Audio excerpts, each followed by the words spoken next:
Champions League des champions. C'est lui qui a beaucoup d'argent. Forcément. C'est lui qui a une histoire.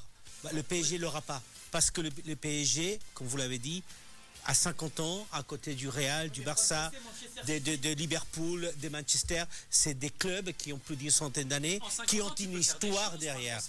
Qui ont une histoire. Un club, c'est quoi? Je termine. C'est quoi un grand club? C'est lui qui gagne des titres. À ce moment-là, une équipe comme le Séville, qui est un petit club mais qui a gagné 6 Coupes d'Europe, 6 Coupes d'Europe en Europa League, ça pourrait être aussi un grand club. Même Villarreal qui est plus jeune encore que le PSG, a déjà gagné plus de titres au niveau international qu'il n'a fait le PSG. Alors un grand club, c'est quoi? Pour moi, un grand club, c'est un club qui utilise ou sait allier la partie sportive et la partie historique. Le Barça n'a que 5 Champions League, que 5 à côté des 14 du Real. Mais c'est un grand club parce que le club est au-dessus de tous les joueurs. Et ça a toujours été comme ça. Le Marie-Médée, ça le fait réagir, oui. Vas-y, c'est le cas du Real Madrid, c'est le cas de Liverpool, c'est le cas de Manchester United. Même si ces années sont compliquées. Mais les titres, c'est sûr. Je termine. Il y a le club, il y a Manchester City qui ces dernières années a beaucoup investi.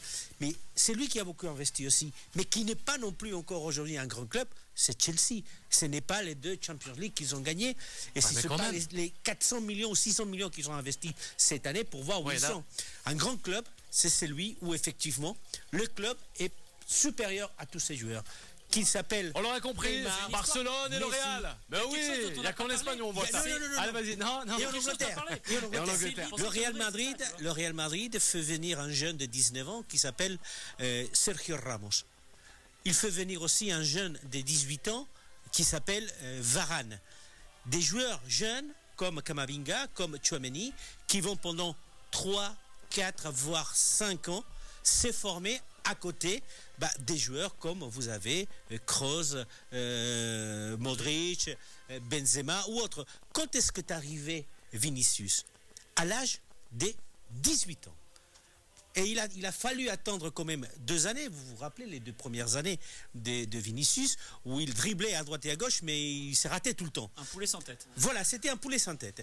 Et donc, le Real Madrid, c'est ça ce qui fait aussi un grand club par rapport à notre débat tout à l'heure. Cette façon de prévoir l'avenir. Ce qui est étonnant, c'est qu'ils ont réussi à pousser aussi loin les anciens, qui sont restés très performants. La dernière Modric fois, a 38 ans, Benzema en a 37. C'est quand même extraordinaire. Et Kroos qui va certainement renouveler son contrat encore. Mais d'accord aussi avec ça. Pour un an. Et vous avez tout à fait raison. On a laissé partir Ronaldo, on a laissé partir Casemiro, on a laissé partir Sergio Ramos, on a laissé partir Navas. Mais à chaque fois qu'un joueur comme ça est parti, même comme quand Mendy par exemple est arrivé, donc on savait. La première année, c'était une année de préparation, et la deuxième année, il a pris la place qui lui revient de droit. Donc, dont on parle pas, c'est prépare et remporter ce match. Là, effectivement, même à ce moment-là. Mais oui, mais le problème d'un match nul, c'est qu'il y a un seul point de différence entre les deux. Une victoire de Marseille là-bas, ça fait 4 points de différence, effectivement, à 4 matchs qui vont arriver derrière. Donc là, on commence à se dire que Tudor aura certainement trouvé la parade.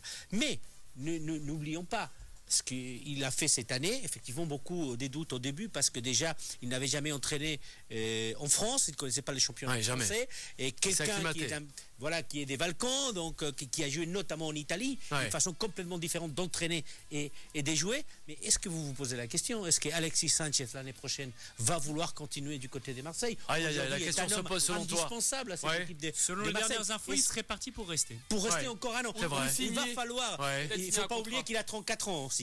34 ans, c'est vrai qu'il a mis 16 buts cette saison, mais est-ce qu'il sera capable de tenir la cadence l'année prochaine?